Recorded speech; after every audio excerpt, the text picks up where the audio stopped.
sebelum lebaran ada rizki dari Allah tambahan masing-masing $10.000 insya Allah ya. Assalamualaikum warahmatullahi wabarakatuh.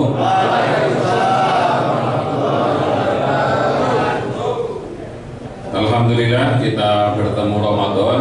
Yang pertama harus kita syukuri, ini kabulnya doa kita ya. Sebagian besar kita waktu bulan Sya'ban bulan Rajab berdoa, Allahumma barik lana fi Rajab wa Sya'ban wa balighna Ramadan. Karena ada orang yang tidak ketemu Ramadan. Salah satunya wakil ketua DMI, ada yang ingat? Namanya Komjen Purnawirawan Pak Safrudin. Beliau beberapa hari kemarin, hari Kamis sebelum Ramadan sudah wafat. Alhamdulillah kita semuanya masih hidup. Saya mohon izin ya, biar tidak ngantuk. Kita semuanya hidup kan? Oke, tangan kanan diangkat kalau merasa hidup. Gerakan begini. Alhamdulillah. Yang kiri? Alhamdulillah. Tangan kanan diangkat lagi. Letakkan ke pundak temannya sebelah kanan. Yang kanan. Ya, ikuti saya ya. Biar semuanya jadi bos gitu. Ayo yang kencang, bos. Jangan ngantuk ya. Kita mau ngaji. Jangan ikut hadis. Tidurnya orang puasa ibadah. Sekarang yang kiri. Biar berangkat haji semua panggil sebelahnya Jiji. Maka infaknya diisi. Jangan main handphone.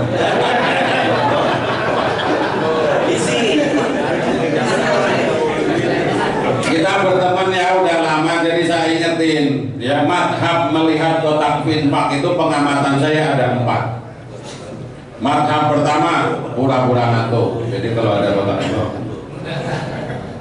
Madhab kedua minta maaf, jadi sama kotak infak minta maaf. Madhab ketiga nggak bawa duit tapi pencitraan, nyari duit begitu.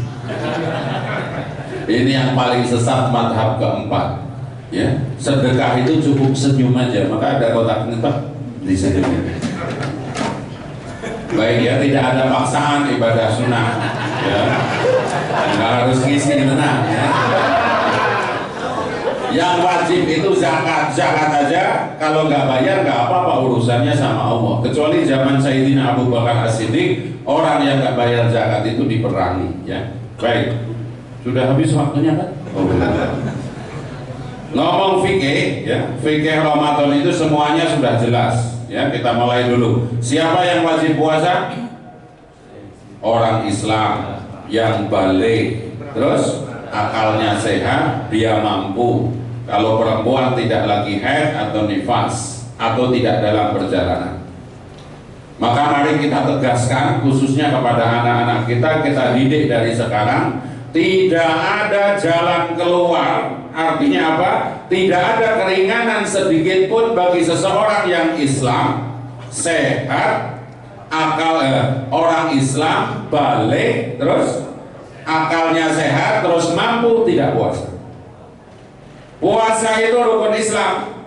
Maka kalau ada yang tidak puasa tanpa uzur, itu 1/5 dari Islamnya itu copot. Dalam hadis sudah jelas, siapa yang tidak berpuasa tanpa uzur maka mengganti dengan puasa setahun tidak bisa mengganti.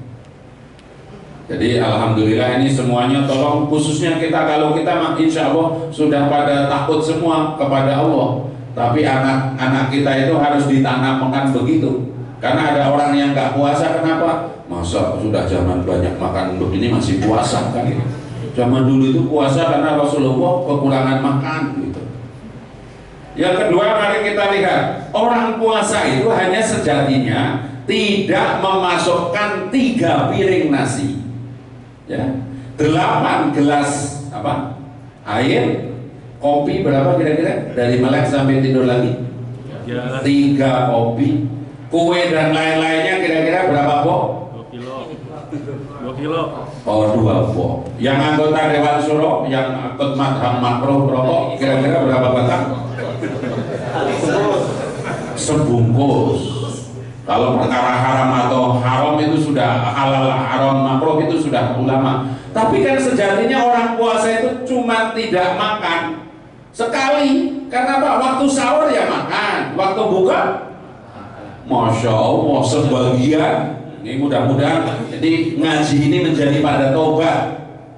Ya buka puasa itu bukan balas dendam. Ini adzan selesai aja udah 7 item makanan. Allahu Akbar, Allahu Akbar, kurma. Asyhadu an la ilaha illallah, kolak. Asyhadu anna Muhammadar Rasulullah, tahu isi. Hayya 'alas shalah, lontong. Hayya 'alal falah, kerupuk kuning disiram bumbu kacang. Allahu Akbar, Allahu Akbar. Apa yang belum? Wah, itu. Tidak ada gunanya kita puasa dari subuh sampai dengan maghrib kemudian berlebih-lebihan di dalam makanan yang halal. Karena berarti tujuan puasa nggak tercapai. Tujuan puasa itu untuk merasakan mereka yang tidak makan tiap hari, salah satunya.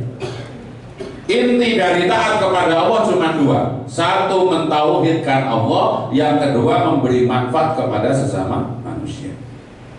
Kita lanjutkan. Udah ya, syarat wajib puasa itu melekat. Pokoknya kalau tidak ada alasan apa-apa nggak puasa itu berat. Ya, cuma apa yang membedakan orang mau makan, mau puasa atau mau tidak? Karena panggilan berpuasa di depannya ya ayyuhalladzina. Iman itu apa yang sederhana? Mikir, hakul yakin, habis hidup tuh mati dimintain pertanggungjawaban. Itu iman. Misalnya ya, Mas berdua ini yang hadap ke sana meninggal 70 tahun lagi, cukup ya? Cukup enggak? Tak tambahin 5 kalau enggak 75. Gini loh, ini ngomong dengan iman itu kita visioner. Kalau beliau berdua meninggal 75 tahun lagi, kiamatnya 1000 tahun lagi, maka akan pindah ke kubur itu, ke alam barzah 925 hari. Ya, 925 tahun. Nah untuk itu nunggu sampai kiamat aja lama itu. Nah maka orang yang beriman itu dari sekarang berbekal. Bekalnya apa? Wa tazawwadu fa inna khairaz zadi taqwa. Berbekalah kalian dengan ketakwaan. Fa inna khairaz zadi taqwa wa taquni ya ulil albab. Maka dalam pendekatan yang ini tidak sepenuhnya benar, tapi logik kita bisa nyambung itu, ibadah mahdoh khususnya rukun Islam itu bagaikan polis. Yang punya mobil 500 juta setahun beli polis berapa Mas? All-Risk yang 500 juta kemurahan mobilnya berarti semiliar ya. All-Risk misalnya mobil Fortuner, kalau penyok dibenerin asuransi, kalau hilang diganti asuransi, itu berapa? Jangan-jangan ini ada yang punya polis semuanya tawakal kepada Allah tapi marah-marah kalau di jalan. Jadi salah satu, jangan marah-marah sama tukang bajin, tukang motor itu beli polis. Cengok, nggak apa-apa, tinggal bayar 300.000 gitu loh. Jangan pegawai di Jen Migas gagah seragamnya begitu turun berantem sama Gojek, gak keren. Kamu pasti nggak bisa ganti mobil saya, nggak bisa, orang dia tukang Gojek. Contoh nih ya, punya mobil 500 juta, kemudian beli polis 10 juta. Ya. Maka kalau penyok, resiko sendiri 300.000. Kalau hilang, diganti uang pertanggungan jawaban, sebut 80%, berarti paling tidak 450 juta itu diganti sama asuransi. Apa manfaatnya? Waktu nyetir tenang, karena apa? Ada jaminan. Nah kita itu kalau sudah beribadah, meskipun nanti selamat nggak selamatnya itu tergantung rahmat Allah, tapi sudah punya jaminan. Ya, tadi 925 tahun di kuburan, ruangannya 2x1 gelap, nggak usah ada siksa kubur. Jangan yang baru tahalul, ya baru umroh kan? Baru umroh ya benar kan? Mau kelihatan ya, karena bekas tahalulnya itu ya. Ini nggak usah ada siksa kubur. Sampai di kuburan gelap, cuman bawa baju 3 lembar itu, ya kan gini. Logika sederhananya, begitu kita wafat, orang-orang pulang, ruh kita dikembalikan. Nggak usah ada siksa kubur, kita hidup begitu tanpa ada aqua di situ, nggak ada kipas. Kira-kira gimana? Minimal begitu, kipas nggak ada, AC nggak ada, begitu aja nggak udah ada. Nggak usah kayak di pujian di kampung itu, kalau jengking dateng, kan gitu kan kalau di kampung. Kalau orang nggak ibadah kan kalah jengking dateng macam-macam yang serem-serem itu. Nggak usah ngomong yang serem-serem. Orang yang beriman itu mikirin begitu. Di kuburan nggak ada bunyi begini, mas. Aku, mejon, nggak ada. Ya. Jadi iman itu apa? Memikirkan sesuatu setelah kehidupan ini. Kalau kehidupan di dunia ini sepertinya kalau mau sedikit double kita pasti makan. Apalagi Ramadan begini, ya kan? Buka puasa gak usah makan, sekeluarga tinggal pindah masjid-masjid aja. Sampai pulang jemput anak istri, malam ini sudah lama, besok Istiqlal. Ya, itu pindah-pindah. Hari Jumat begitu juga, ya kan? Ada nasi Jumat di sebagian masjid, kalau nggak malu naik Fortuner tapi ngambil nasi Jumat nggak apa-apa. Tapi kehidupan setelah itu yang kita perlu jaminan dari sekarang. Ya, kita kembali, sholat itu dibutuhkan hanya berapa menit? Ya. Di sini rata-rata sholat kalau tidak jamaah berapa menit, mas? 5. 2 menit. Udah ahli banget. Malaikatnya udah punya sistem, ya. Oh pasti ina atau ina sama kulhu, ya. Terus kecepatannya apa? Sprint, ya. Wah berkabila alhamdulillah. Ini sudah malaikat begini senang sama orang-orang begini, kan tidak perlu melakukan apa uji petik, jadi langsung aja nilainya 6, 7 ya. Sesekali dibuat malaikatnya kaget, ganti suratnya, jangan ina atonya sama kulhu, ganti apa? Toha Allahu Akbar. Sholat itu hanya 1/24 dari seluruh waktu kita. 1/24. Kurang lebih itu dari ruangan, wudhu, macam-macam itu kurang lebih 10 sampai 12 menit sehari yang wajib kita keluarkan hanya 1/24. Tapi menjamin di dunia hidup kita berkah. Karena orang yang nggak sholat itu dicabut seluruh keberkahan hidupnya. Apa itu berkah? Manfaat macam-macam. Wajahnya itu tidak berseri-seri. Apalagi kalau kita baca kitab yang lebih lanjut, orang yang nggak sholat itu siksanya 15. Mulai dari dunia waktu sakaratul maut dan seterusnya. Yang kedua, zakat. Zakat itu polisnya berapa persen? 2,5%. Kalau pecahan aljabarnya 1/40. Jangan punya gaji sudah buat makan, buat kebutuhan anak-anak, masih bisa ditabung. Di tabungan ada 100 juta, cukup ngeluarin 2,5%. 25.000 kali 100 berapa? 2,5 juta. 2,5 juta yang kita keluarkan dari tabungan kita yang 100 juta menjamin seluruh duit kita yang sisa 97.500.000 itu menjadi pahala semua asal dibelanjakan dengan sesuatu yang halal. Beli iPhone 16 berapa? Udah keluar belum harganya, mas? Atau beli handphone yang bisa dilipat-lipat itu, mereknya Samsung, ya. Kalau udah 34 juta, beli sepatu, beli apa? Kalau tidak dibayarkan zakatnya, maka pembayaran atau pembelian itu semuanya dihukumi haram secara fikih. Lanjutkan, puasa. Puasa itu berapa hari dalam setahun? Sebulan. Jumlah bulan dalam setahun 12. Kembali paling gampang ke pecahan matematika, 1/12. Itu aja masih setengah, karena hanya jam 5 kurang lebih sampai jam 6.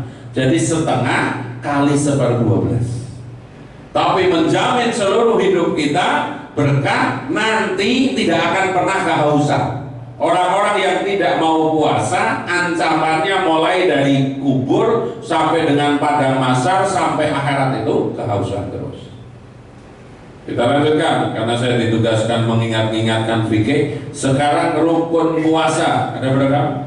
Ya Mas, sampai yang berbuat musyrik. Bahasa Arabnya nyender kepada selain Allah itu musyrik ya. Jadi yang nyender-nyender ke tembok itu kaum musyrikin. Tapi secara bahasa nyender kepada selain Allah. Ayo, sampai kalau kalau bisa jawab saya doakan tahun ini berangkat haji furodah. Niat 2. Kalau ditanya rukunnya berapa, jawabnya angka dulu. Oke, mau dibantu kaum musyrikin yang lain ini? Rukun puasa berapa? Kita sudah puasa ini hari ketiga.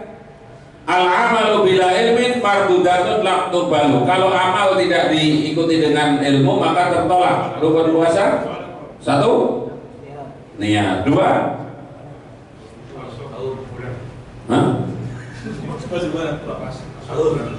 sahur itu sunnah. Benar juga ini tak amir masjid suruh ngingetin fikih karena apa puasa tapi ya sudah paham semua ternyata rukun puasa cuma berapa? 2. 1 niat, 2 menahan. Menahan dalam bahasa Arabnya namanya imsak. Jadi 1 niat, kalau madhab Syafi'i niat harus tiap malam. Kalau Imam Hanafi boleh niat untuk sebulan. Malam pertama itu langsung niat. Ada yang harus mengucapkan, harus tidak, itu sudah furu. Yang penting niat.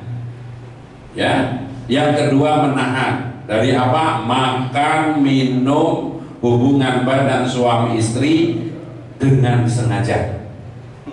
Jadi kalau nggak sengaja itu nggak batal. Makan nggak sengaja nggak batal. Minum nggak sengaja nggak batal. Ngulang malam pertama nggak sengaja nggak batal.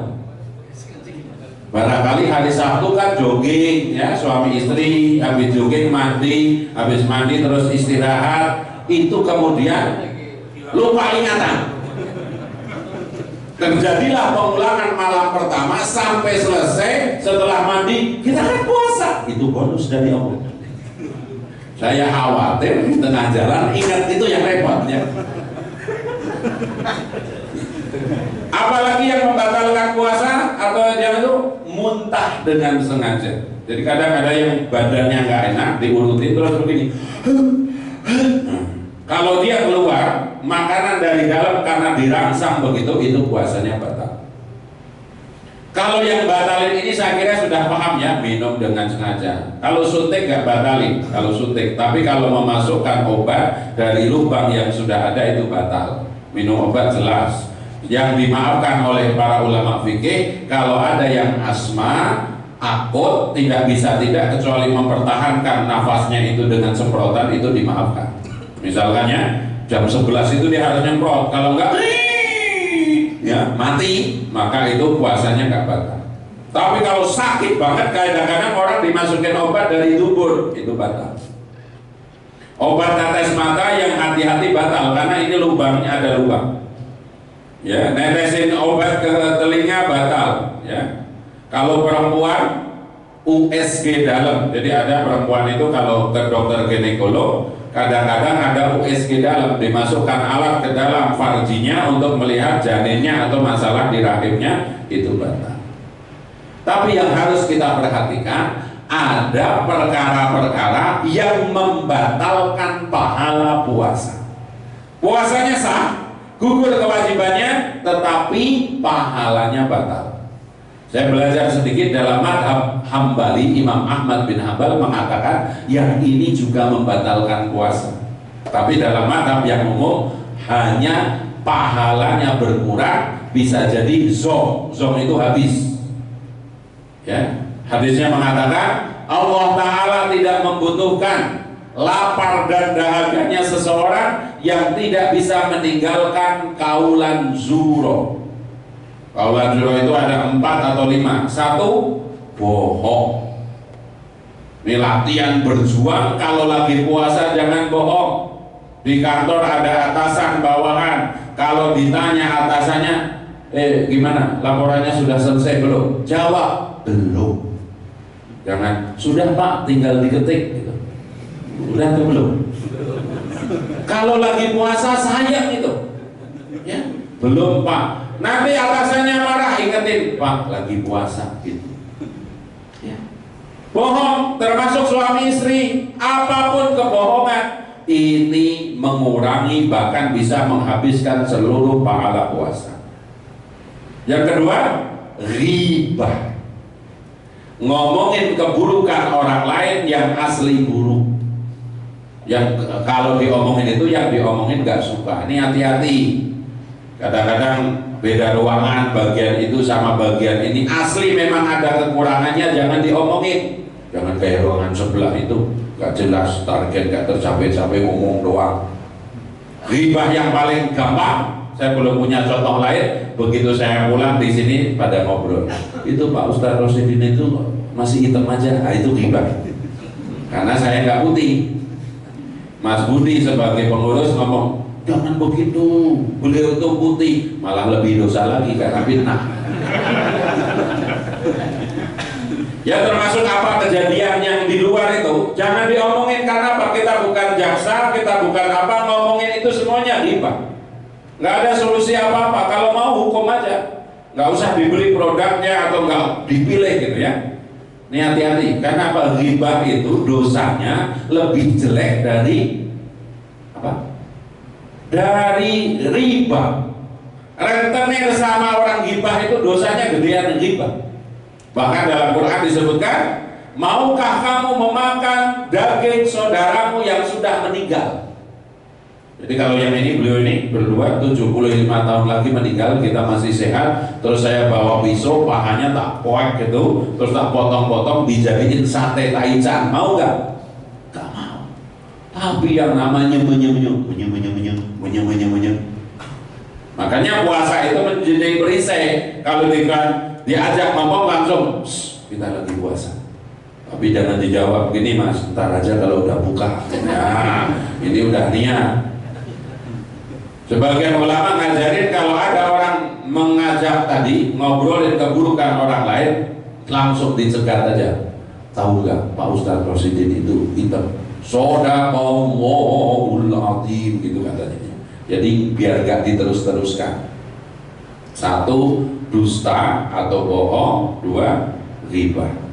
Riba itu bukan hanya yang ngomong, yang dengerin mantuk-mantuk, mimiknya setuju itu sama. Jadi temannya ngomong, dia ngomong, apalagi nambahin, oh gak nyangka ya, oh bener itu, A1 masuk, A1 masuk. Bahkan wajahnya diam aja, mantuk itu, sayang dong. Tapi jangan kemudian sudah gibah, sudah bohong terus makan, nggak boleh juga, haram. Kenapa kamu ke kantin? Tadi saya bohong, dia ditanya atasan gitu, batalin puasa tanpa udzur, dosa. Oke. Satu, bohong. Dua, gibah. Yang ketiga, namimah. Kalau orang Jawa namanya tumbak cucuan.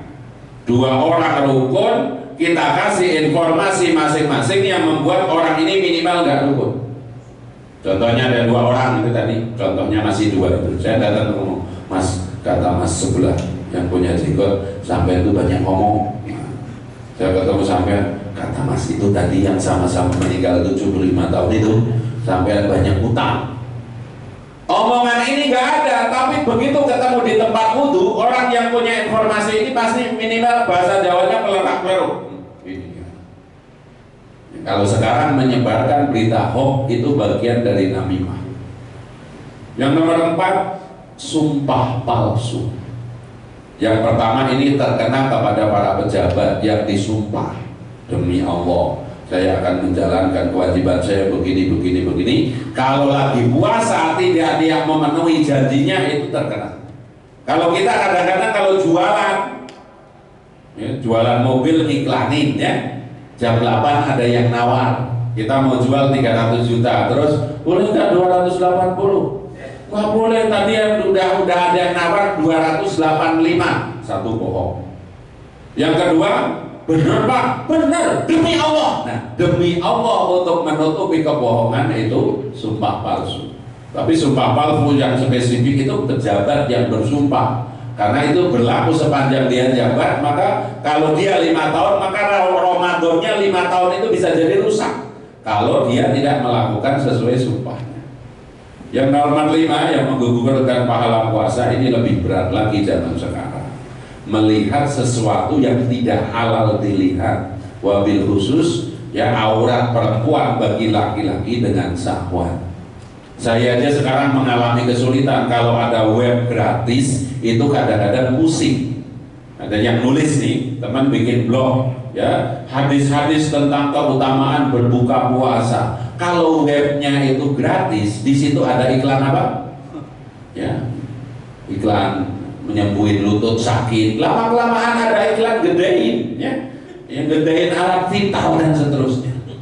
Termasuk yang masih naik angkutan umum, LRT, busway itu hati-hati di situ. Kadang ada orang ya perempuan bajunya belum selesai dijahit udah dipakai ke kantor.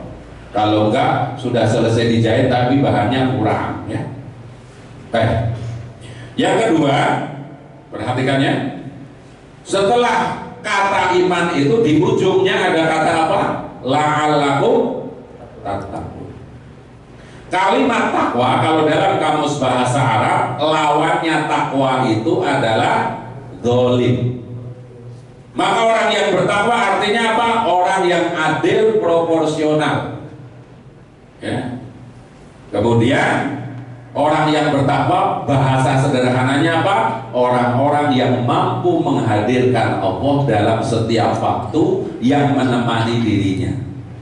Jadi puasa itu diharapkan kita bukan hanya puasa saja. Setelah puasa itu merasa dimanapun berada itu urusan sama Allah. Di kantor urusan sama Allah, di pasar urusan sama Allah, lagi keluar negeri urusan sama Allah. Kita kan kadang-kadang enggak, kalau ke luar negeri itu seolah-olah enggak ada Allah, atau lagi pergi keluar kota gitu seolah enggak. Seperti itu. Padahal dalam ayat lain disebutkan surat Yasin ayat 12 gimana bunyinya? Inna nahnu nuhyil mauta wa naktubu ma qaddamu wa atharahu. Sesungguhnya Allah itu akan menghidupkan kita setelah mati dan kita sedang dicatat oleh Allah berikut bukti-buktinya. Ini tembok-tembok yang dijadiin sandaran ini nanti jadi bukti, karpet ini jadi bukti, kamera itu jadi bukti. Wong Kiai Haji Zainuddin MZ sudah meninggal aja ada rekamannya, kita juga ada rekamannya. Ya. Baik, itu mungkin yang terakhir sebelum kalau ada diskusi saya ingatkan, Ramadan itu atau ya bulan Ramadan itu asal muasalnya bulan biasa saja. Tapi begitu turun Al-Quran, turun perintah puasa menjadi mulia. Maka siapa yang ingin mendapatkan kemuliaan Ramadan, maka harus memantaskan diri atas ibadah-ibadah yang disyariatkan waktu Ramadan. Ingat ada hadis yang ini cukup harus kita jadiin pegangan. Sesungguhnya Rasulullah pernah naik ke atas mimbar, kemudian beliau mengucapkan amin 3 kali. Amin, amin, amin. Selesai dari mimbar Rasulullah ditanya sahabatnya, wahai Rasulullah, tadi kenapa kamu mengucap amin 3 kali? Beliau mengatakan, tadi Jibril datang berdoa, tapi doanya laknat. Terlaknat mereka yang melewati Ramadan sampai selesai, tapi tidak diampuni dosanya oleh Allah. Terlaknat mereka yang namamu Muhammad disebut tapi gak bersolawat. Terlaknat mereka yang punya orang tua dua-duanya atau salah satunya sampai sepuh tapi tidak bisa masuk surga karena berbakti. Maka ada 2 amalan wajib yang harus kita checklist. 1 puasa yang pasti dapat pahala, maksudnya puasanya sungguh-sungguh. Yang kedua zakat fitrah, ini hukumnya wajib. Jadi 1. Amalan sunnahnya qiyamul lail, tadarus Al-Quran, takfirus shadaqah, banyak sedekah. Kalau bisa umroh di bulan Ramadan itu seperti haji mabrur bersama Rasulullah. Yang terakhir iktikaf 10 hari terakhir. Maka bagaimana? Yang pertama, jangan sampai gak puasa, dan puasanya pastikan yang sungguh-sungguh sehingga dapat pahala. Yang kedua, jangan sampai habis ini kita gak dapat Lailatul Qadar. Orang yang tidak dapat Lailatul Qadar dalam bulan Ramadan itu menurut keterangan para ulama berarti Allah sama sekali gak mengendaki kebaikan untuk dia tahun itu. Naudzubillah min dzalik. Bagaimana agar dapat Lailatul Qadar? Sederhana. Tiap malam selalu sholat isya jamaah, ba'diyah isya, sholat tarawih sama imam. Kalau mau cepat ke Blitar, ya, di sana ada 8 menit 23 rakaat. Ya. Ya, di mana cari tempat yang enak gitu loh ya, yang imamnya nggak hafiz panjang-panjang tapi nggak cepet-cepet. Dan kita ngambil poinnya, siapa yang sholat tarawih bersama imam sampai selesai seperti ibadah sunnah sepanjang malam. Siapa yang sholat isya berjamaah seperti sholat wajib setengah malam. Siapa yang ba'diyah isya seperti sholat sunnah setengah malam. Jadi jangan tinggalkan ba'diyah isya. Ba'diyah isya lebih baik daripada tarawihnya. Yang terakhir, upayakan sholat subuh jamaah diawali dengan qobliyah subuh. Karena sholat subuh jamaah fadilahnya seperti sholat wajib sepanjang malam, sunnahnya setengah malam. Jadi asal mengerjakan itu aja, terserah Lailatul Qadar datang berapa tanggal berapa aja pasti dapat. Minimal dia catat, orang ini sholat wajib ya 1,5 malam, orang ini ibadah sunnah 2 malam, yaitu dari mana? Dari tarawih dan itu. Mungkin itu ya, mudah-mudahan kita menjadi orang-orang yang sungguh-sungguh. Dan mohon maaf, jangan menggunakan waktu kerja untuk tadarus, untuk amalan sunnah, kecuali pekerjaannya sudah beres. Bekerja itu hukumnya wajib, tadarus sunnah. Jadi kalau ada yang ditanya jam 10 pagi, laporannya belum selesai, target kerjanya belum selesai, gara-gara dia tadarus atau sholat sholat duha, ini jatuh hukumnya haram. Karena apa? Waktu bekerja, amalan wajibnya kerja. Termasuk jangan rajin-rajin amat. Ini ada kadang ke kantor, setelah kantor absen sholat duha sampai jam 10, terus balik lagi ke meja sampai setengah 12 persiapan duhur. Nanti pulang ke meja jam 2, setengah 3 persiapan asar. Ini tidak cocok, karena hukum yang pertama, wajib itu wajib, kerja itu wajib, tadarus sunnah. Jangan sampai ngejar tadarus yang sunnah, kerjaannya terbengkelai ya. Wallahu a'lam bishawab. Sudah jam 1 ya, harus kembali kantor. Ini sesuai dengan kita kembali. Tapi kalau ada pertanyaan silakan. Tapi kalau bertanya jangan suka mempersulit orang lainnya. Baik Bapak Ibu, setelah kita menyimak kajian hari ini tentang fikih amanah, ada yang mau bertanya atau menambahkan? Dipersilakan. Ya, monggo.